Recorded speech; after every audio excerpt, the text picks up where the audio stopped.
Hello नमस्कार दोस्तों, जैसा कि आप सभी को पता है कि अभी कुछ दिन पहले यूपीएससी सीएससी का रिजल्ट आया है, तो सर का 384 सर रैंक के साथ सिलेक्शन हुआ है। तो आज हम इस वीडियो में जानते हैं सर का कौन सा अटेम्प्ट था, कैसे तैयारी की, कहाँ से मोटिवेशन आया तैयारी का। ऐसी तमाम प्रकार की बातें हैं जो हम इस वीडियो में कवर करने वाले हैं। अगर आप चैनल पर नए हैं तो चैनल को सब्सक्राइब कीजिए, वीडियो को लाइक कीजिए, शेयर कीजिए।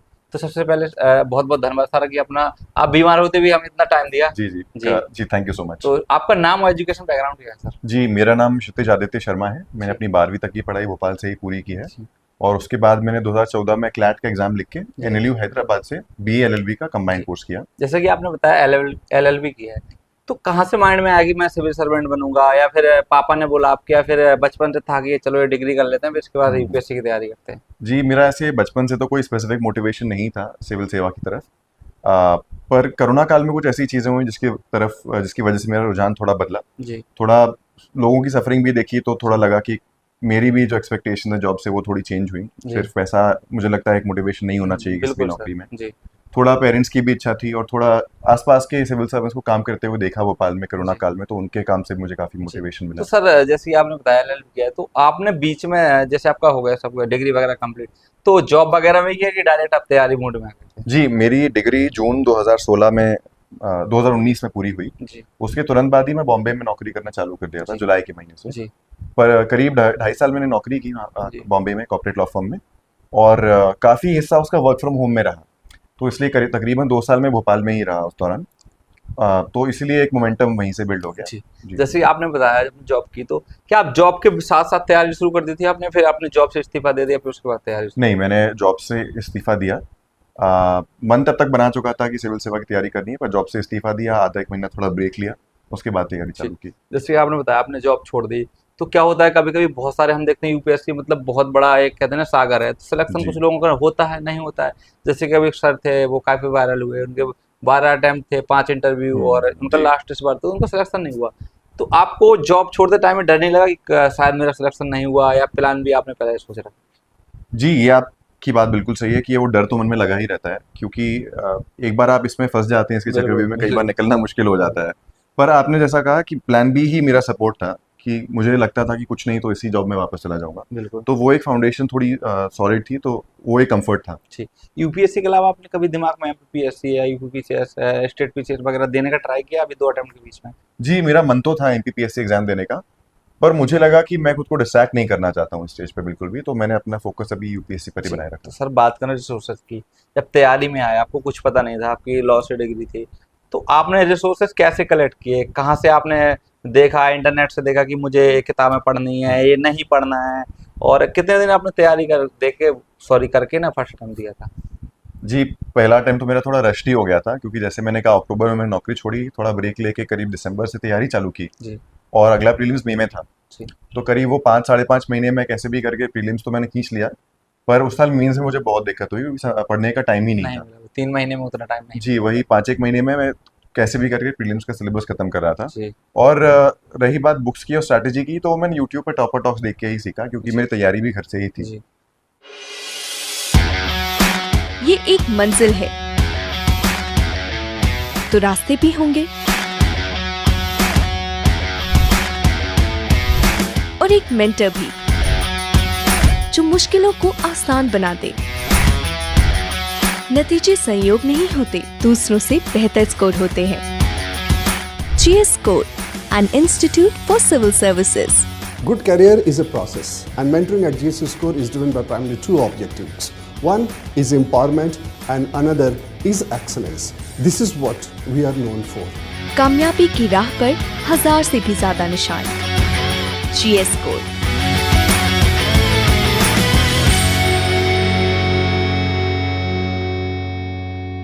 तो सर बात करें आप दिन का रूटीन क्या रहता था, कैसे पढ़ते थे आप, कितने घंटे पढ़ते थे? जी, वैसे तो कहूँ तो 8 से 10 घंटे हो ही जाते थे, पर जी मैंने ज़्यादा कभी घंटों पे फोकस नहीं किया। शेड्यूल वाइज तो जैसी मेरी 9 to 9 जॉब पहले थी, तो मैंने तैयारी को भी 9 to 9 9 to ही ट्रीट किया। जी वही मोमेंटम मैंने अपना इधर भी यूज़ किया, पर उससे ज़्यादा मैं टॉपिक से फोकस करता था। तो मैं हर रात को सोने के पहले एक लिस्ट बना लेता था टॉपिक्स की, और अगले दिन वही टॉपिक्स अपने कंप्लीट करता कि था। आज कभी इतना खत्म करना है। जी, और कभी जल्दी खत्म हो गया तो मैं अपने भाई के साथ कभी कॉफ़ी पीने या फिर कहीं मूवी देखने निकल भी जाता था। जी सर। सर जैसे कि आपने बताया कि ये टॉपिक्स वाइज करते थे, तो जैसे आप तैयारी के मूड में आ रहे थे तो 5 महीने आपने सिर्फ प्रीलिम्स की तैयारी की, तो 5 महीने में आप किस तरीके से पढ़ते थे? मान लो प्रीलिम्स का अभी 1 महीना बचा है जैसे, तो जो नया स्टूडेंट है, जब आपने प्रीलिम्स दिया था फर्स्ट वाला, तो कैसे पढ़ने की कोशिश की? क्योंकि 5 महीने में इतना सारा सिलेबस तो आपने पूरा कंप्लीट कर नहीं पाया हो। जी वो पहले अटेम्प्ट की जो मैं आपसे बात कर रहा था तब तो थोड़ा रश्ड ही था, क्योंकि आप हर एक चीज़ को पहली बार उठाते हैं तो पढ़ने में टाइम भी ज़्यादा जी, लगता है। मुझे जी। हर एक किताब दो दो बार लगभग पढ़नी पड़ी थी। और आपका कहना बिल्कुल सही है, क्योंकि पूरी सारी किताब पढ़ने का तो टाइम नहीं था, तो बिल्कुल। मैंने 6वीं से 10वीं की एनसीईआरटी स्किप ही कर दी थी। मैंने सिर्फ 11वीं और 12वीं की एनसीईआरटी पढ़ी, और जो स्टैंडर्ड मटेरियल होता है, लक्ष्मीकांत वगैरह जो अन्य किताबें हैं, जी। उन्हीं का मैंने सहारा लिया। इस दौरान आपने जैसे तैयारी के दौरान तो शॉर्ट नोट्स भी बनाए थे? जी, शॉर्ट नोट्स तो मैं ज़्यादा सब्जेक्ट के नहीं बनाता था। हिस्ट्री और आर्ट एंड कल्चर के मैंने शॉर्ट नोट्स बनाए, क्योंकि मुझे लगता है कि बहुत बिखरे हुए सब्जेक्ट्स हैं, एक स्टैंडर्ड सोर्स नहीं है उनके लिए। पर अगर इकोनॉमी या एनवायरनमेंट या पॉलिटी की बात की जाए, तो बुक्स में ही इतने ज़्यादा हाइलाइट्स हो जाते थे, इतने साइड नोट्स बन जाते थे बिल्कुल। कि मैं उनको ही नोट्स की तरह यूज़ जी। करता था। फिर बात करें सेकंड अटेम्प्ट की, तो आपने जैसे बताया कि फर्स्ट अटेम्प्ट में आपकी तैयारी नहीं हो पाई, तो मैथ्स नहीं निकला। तो जी। सेकंड अटेम्प्ट में आपने प्रीलिम्स की जब 5 महीने तैयारी की, तो इस बार प्रीलिम्स को कैसे ट्रीट किया कि प्रीलिम्स के साथ साथ आपने मेंस की भी तैयारी की? जी, इस साल फोकस यही था कि जब सितंबर में लास्ट ईयर का मेंस दिया था, एक अंदाज़ा लग ही गया था कि इस साल निकलना बहुत मुश्किल ही है। तो मैंने तभी से अक्टूबर के महीने से ही अपनी मेंस की तैयारी चालू की, जी। और जो भी मुझे लगता था कि मेरे ऑप्शनल की तैयारी या मेंस की तैयारी वो जी। छूटी है, मैंने वो टाइम निकाल के उसको फिर कंप्लीट किया। जी। और तकरीबन मैं कहूँगा अप्रैल आते-आते मैंने फिर प्रीलिम्स मोड पे स्विच किया। जी। तकरीबन 8 हफ्ते के लिए फिर मैंने प्रीलिम्स की तैयारी की थी। तो जैसे कि आपने बताया कि 8 हफ्ते अपने अभी बीच में फिर मेंस की तैयारी करते हैं। ओवरऑल देखें तो मेंस का भी पढ़ते हैं तो वो प्रीलिम्स में ये मतलब सिमिलर होता हुँ। है, सिलेबस तो वही है। तो सर जैसे कि जितना प्रीलिम्स नज़दीक आता था, तो क्या आप रिवाइज़ करते थे या फिर मॉक टेस्ट हुआ है जो आते हैं, कोचिंग्स तमाम प्रकार कोचिंग्स मार्केट में अवेलेबल हो जाते हैं, तो उनको देने की कोशिश?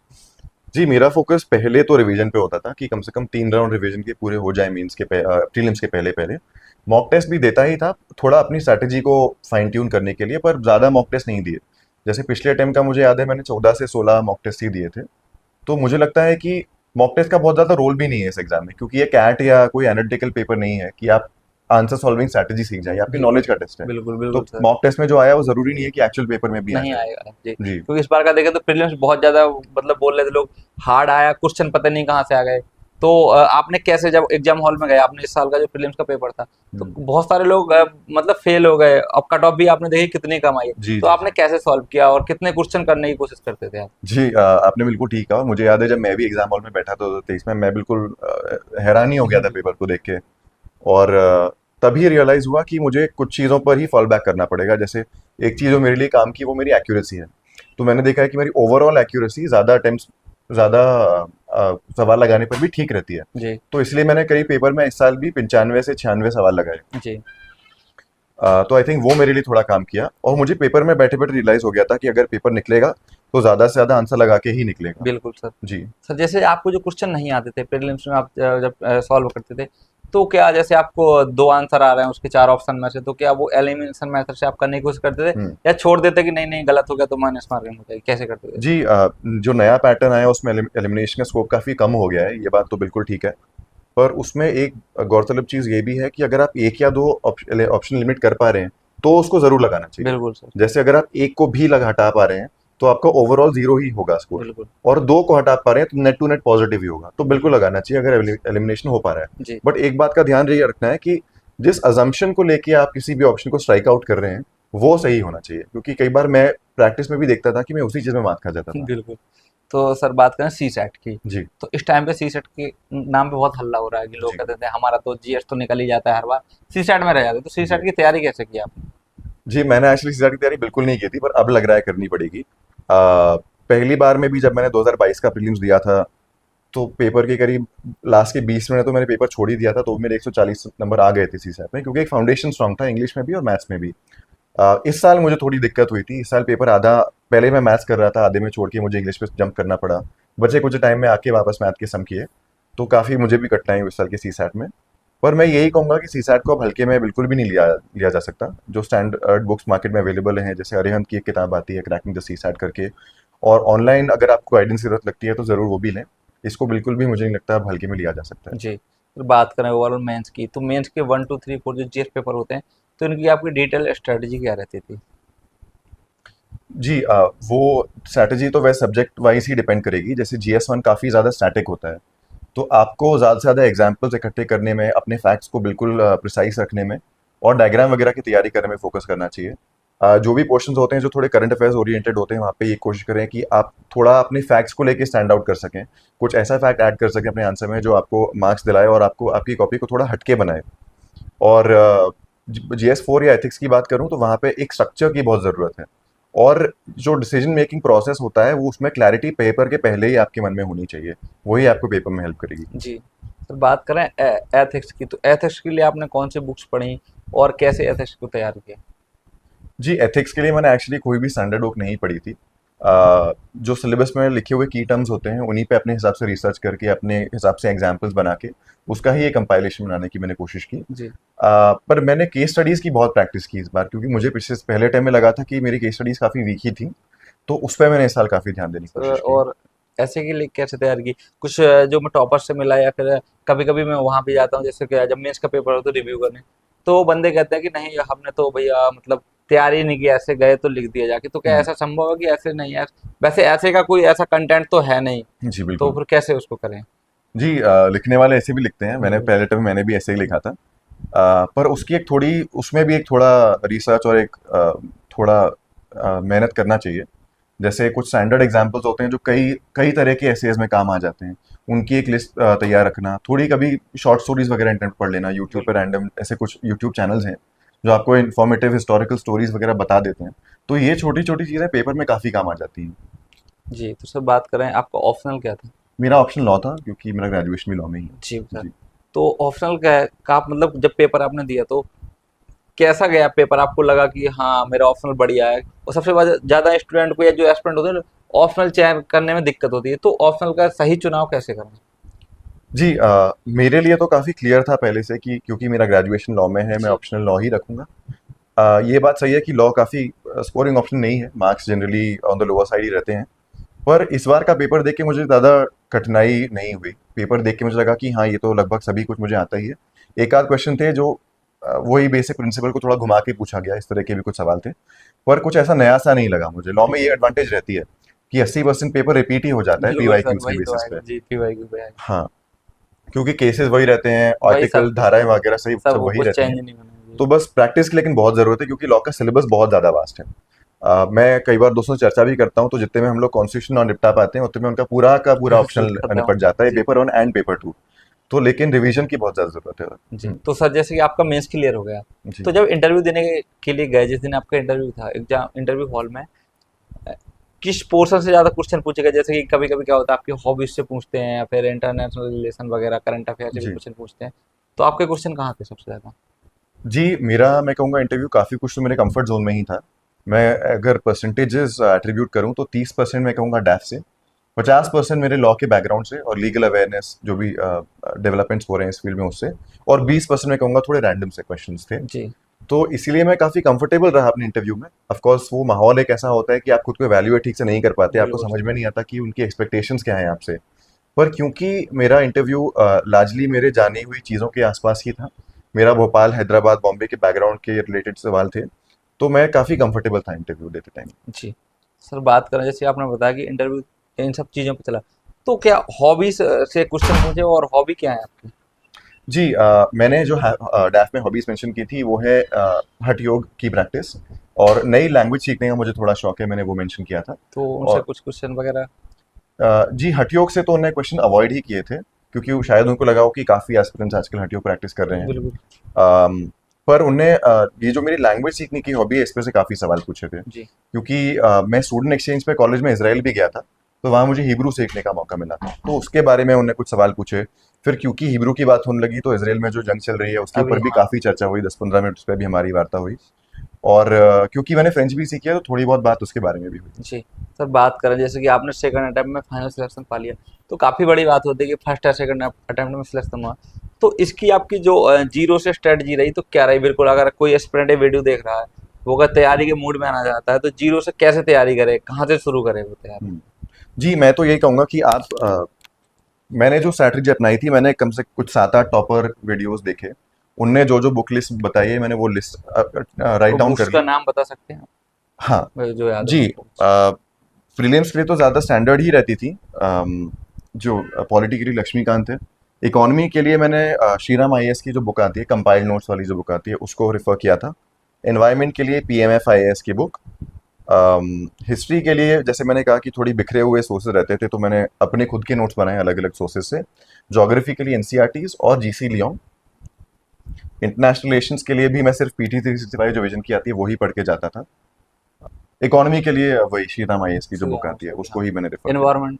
हाँ, एनवायरमेंट के लिए भी पीएमएफ आईएएस जी। जैसे कि बात करें मोटिवेशन की, तैयारी के दौरान क्या होता है सर, जैसे आपने बताया जैसे आपने प्रीलिम्स दिया, मेंस नहीं हुआ, तो रिजल्ट आने के बाद काफी दिमाग में डीमोटिवेशन आता है कि हम तैयारी कर रहे हैं, नहीं हुआ है। या कुछ बच्चे होते हैं जिनका 2-2 3-3 बार प्रीलिम्स नहीं निकल रहा है, फिर मेंस लिख रहे हैं, तो अपने आप को इस जर्नी में मोटिवेट कैसे रखें? जी, ये जो आपने सवाल पूछा है, इस दौर से मैं भी गुजर चुका हूँ अपनी तैयारी में। स्पेसिफिकली मेरा जो पहला प्रीलिम्स था उसके पहले, क्योंकि तब मन में डाउट सबसे ज़्यादा होता है कि मैं, क्योंकि प्रीलिम्स भी काफ़ी डिसाइसिव स्टेज हो जाती है, 99% कॉम्पिटिशन वहीं के वहीं वही एलिमिनेट हो है, जाता है। हाँ, पर मुझे लगता है एक बार जब आपका प्रीलिम निकल जाता है तो थोड़ा मोमेंटम बिल्ड हो जाता है। बिल्कुल सर। तो मुझे लगा कि पिछले 2 साल में उसी मोमेंटम ने मुझे कैरी फॉरवर्ड किया। और थोड़ा ये है कि थोड़ा दोस्तों से, फैमिली मेम्बर से आप बात करते चलें। और एक चीज़ जो मेरे लिए सबसे ज़्यादा कारगर रही वो ये है कि जब भी मेरे मन में डाउट आता था तो मैं ये सोचता था कि मैंने अपनी जॉब छोड़ के मैं इस फील्ड में क्यों आया। बिल्कुल बिल्कुल। तो जब मैं अपने ओरिजिनल पर्पस को याद करता था तो मुझे उससे काफ़ी मोटिवेशन मिलता था। जी सर, जैसे बात करें कि आप जैसे जो भी आपको जॉब मिलेगी अभी इस टाइम पे, तो उसको लेकर जैसे आपको मान लो आईपीएस आईएएस या आईआरएस मिला, तो क्या आपने मतलब देश की सेवा करने का सोचा है? जी, मेरा इंटेंशन यही रहेगा कि जो भी अभी सर्विस मिलती है उसको अपनी ईमानदारी से निभाऊं। जो भी मैं अपनी एक्सपर्टीज़ या कॉम्पिटेंस ला सकता हूँ उस फील्ड में, उससे जो भी चेंजेस हो सकते हैं उनको इंट्रोड्यूस करने की कोशिश करूँ। सर बात करें आंसर राइटिंग की, इस तैयारी के दौरान सबसे ज़्यादा क्या है, मेंस में आंसर राइटिंग की ज़रूरत होती है, जी क्योंकि अच्छे आंसर नहीं लिखेंगे तो नंबर कम आएंगे। तो आप कितनी आंसर राइटिंग करते थे और कैसे आंसर राइटिंग करते थे? जी, मेनली तो आंसर राइटिंग प्रीलिम्स और मेंस के बीच में ही करता था मैं। जी। पर उस फेज में कोशिश करता था कि डेली जो भी मैं टेस्ट सीरीज लिख रहा हूँ, डेली तो टेस्ट नहीं लिख पाता था, पर जो भी टेस्ट लिख रहा हूँ उसके अलावा कम से कम 5 से 10 क्वेश्चन में डेली अलग से लिखूँ। जी जो भी सब्जेक्ट में उस टाइम पे पढ़ रहा हूँ उनके क्वेश्चन। जी तो उससे मैं अपनी स्पीड बनाने की कोशिश करता था, हमेशा टाइमर लेके ही चलता था। जी 6 मिनट और 45 सेकंड का मैं टाइम लेता था 10 मार्कर्स के लिए, और 10.5 मिनट का लेता था 15 मार्क के सवाल जी, के लिए। जी। क्योंकि वैसे तो जो टाइम का एस्टिमेट रहता है वो 7 मिनट और 11 मिनट रहता है, बिल्कुल। लेकिन उसको भी ज़्यादा लिबरली ना लेके थोड़ा और कम टाइम लेके ही मैं चलता था। सर एक जी। क्वेश्चन और दोबारा पूछूंगा मैं आपसे, जैसे रिवीजन की बात की थी हमने, हम्म, तो रिवीजन क्या होता है? जैसे हम जो आगे का पढ़ रहे हैं, अगर पढ़ते जाएंगे तो पीछे का भूल जाएंगे, हम्म। तो आप वीकली, मंथली या फिर डेली शाम को 1 घंटे अपने जो भी दिन में पढ़ा उसका कैसे रिवीजन करते थे? जी, मेरी पढ़ाई की स्ट्रैटेजी तो यही रहती थी कि एक बार में मैं एक ही सब्जेक्ट पढ़ता था, तो मैं दिन भर उसी सब्जेक्ट में लगा देता था। तो रिवीजन के लिए मैं बीच बीच में अपना फ्लो इंटरप्ट नहीं करता था। जब एक बार कोई सब्जेक्ट हो जाए, एक बार सारे सब्जेक्ट्स का एक वो हो जाए, उसके बाद ही मैं सेकंड राउंड पे आता। जी तो बीच बीच में अपने माइंड को डिस्ट्रैक्ट ना करके मैं वही एक ब्रॉड अप्रोच फॉलो करता था। जी सर, आपने न्यूज़पेपर फॉलो किया है करंट अफेयर के लिए? जी जी बिल्कुल, मैं द हिंदू तो रेगुलरली पढ़ता था और इंडियन एक्सप्रेस के सिर्फ एडिटोरियल्स पढ़ लेता था। जी, तो इसके आपने नोट्स बनाए या सिर्फ पढ़ते थे? नहीं नहीं, मैं सिर्फ जनरल रीडिंग लेता था और जो भी करंट अफेयर्स की मैगजीन होती है साथ साथ में उनको फॉलो करता तो हुआ क्या न्यूज़पेपर पढ़ना जरूरी है? कुछ जो टॉपर्स होते बता दें नहीं हमने तो मंथली मैगजीन फॉलो की है, तमाम कोचिंग्स की आती है, फिर तो न्यूज़पेपर हमने पढ़ा नहीं, तो क्या दोनों चीज़ों को पढ़ना जरूरी है, फिर वो अपनी अपनी चॉइस हो सकती है? जी, एक तरह से देखा जाए तो दोनों का ही कोई मतलब नहीं है, क्योंकि सवाल तो दोनों में से आजकल निकलते नहीं है। पर मैं ये मानता हूँ कि प्रीलिम्स स्पेशली काफ़ी कुछ आपकी पेरिफेरल अवेयरनेस का एग्जाम है, कि जो चीज़ें आप सीधे पढ़ेंगे नहीं, पर आसपास की पढ़ी हुई चीज़ें आपके कब पेपर में काम आ जाए वो आप कब नहीं कह बिल्कुल सर, सकते। बिल्कुल। तो मुझे लगता है इस हिसाब से न्यूज़पेपर पढ़ना एक बहुत इंपॉर्टेंट आदत है। 2022 के प्रीलिम्स में भी मुझे ऐसा लगा कि क्योंकि मेरी बचपन से 5वीं 6वीं से डेली पेपर पढ़ने की आदत है, कई फैक्ट्स ऐसे थे जो मुझे पता थे, ना इसलिए कि मैंने उनको अलग से पढ़ा है, जी बट क्योंकि एक जनरल अवेयरनेस इतने सालों में बन गई है उन चीज़ों की। जी, जैसा कि अभी जब आपका रिजल्ट आया जिस दिन, तो जैसे आपने रिजल्ट देखा था कि आपके दोस्तों का फोन आया, तो घर पे क्या माहौल था, मम्मी पापा कितने खुश थे, क्या माहौल? जी जी, मैं तो लंच ही कर रहा था, उतने में किसी का कॉल आ गया कि यूपीएससी का रिजल्ट आ गया है। उन्होंने बताया नहीं, कि उन्होंने कहा कि हम चाहते हैं कि आप ही अपना रिजल्ट खोल के देखें पहले। मैं बिल्कुल दौड़ता हुआ गया, अपने पेरेंट्स को बुलाया, भाई को बुलाया, और हम लोग ने साथ में बैठ के रिजल्ट देखा। और जी, जैसे आपने कहा कि सभी घर पे बहुत खुश थे, क्योंकि पिताजी की एक टाइम पे इच्छा थी कि वो सिविल सेवा की परीक्षा का जी एग्जाम दें। तो उनको भी काफ़ी खुशी हुई कि कम से कम बेटे ने उनका सपना साकार किया। तो सर अंत में जो न्यू स्टूडेंट हैं इस वीडियो को देख रहे हैं, या जो अभी प्रीलिम्स आने वाला है जो दे रहे हैं, तो उनके लिए आपका क्या मैसेज रहेगा फिर? जी, मेरा मैसेज यही रहेगा कि आप थोड़ा पेशेंस बना के रखें, क्योंकि ये बहुत लंबी साइकिल है। हम 5 या 6 अटेम्प्ट भी कई बार देते हैं, तो और एक आध 2 साल तैयारी भी करते हैं, तो साइकिल बहुत लंबी हो जाती है। और मुझे लगता है इंटेलिजेंस से ज़्यादा ये डेडिकेशन की परीक्षा है आपके, बिल्कुल सर, क्योंकि सिलेबस इतना वास्ट है, ऐसा कोई भी नहीं जिसको सभी कुछ पहले से आता हो। बिल्कुल। बस यही है कि आप कितना मेहनत कर सकते हैं, आपका परिश्रम ही आपको इस एग्ज़ाम में आगे लेकर जाएगा। जी, okay, thank you so much. जी, थैंक यू।